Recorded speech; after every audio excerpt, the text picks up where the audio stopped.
Sejumlah ekonom memandang ekonomi Indonesia masuk lampu kuning meski masih jauh dari krisis. Menanggapi hal itu, pemerintah menilai anggapan lampu kuning terhadap perekonomian Indonesia berlebihan.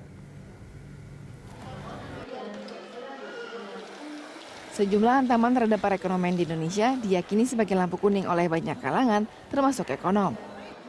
Setelah dihantam oleh perlambatan tingkat konsumsi masyarakat, rupiah juga digempur oleh gejolak pergerakan mata uang dolar Amerika dan melebarnya defisit neraca perdagangan. Menteri Keuangan Sri Mulyani menekankan pemerintah akan terus mewaspadai dan hati-hati dengan gejolak yang terjadi di dunia.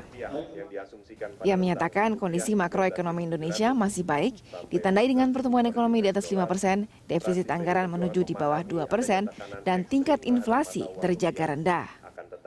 Sri Mulyani menyatakan untuk menjaga momentum perekonomian nasional, pihaknya akan terus bekerja sama dengan Bank Indonesia untuk menjaga stabilitas sektor keuangan. Kita tetap akan melihat ekonomi secara waspada dan hati-hati. Kita melakukan seluruh policy kita, respons terhadap situasi yang berkembang.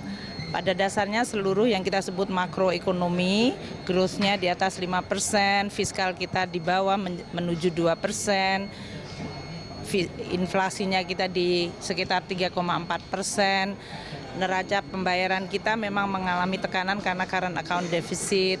Oleh karena itu kita perlu untuk melakukan adjustment terhadap situasi yang sekarang berkembang. Itu ya.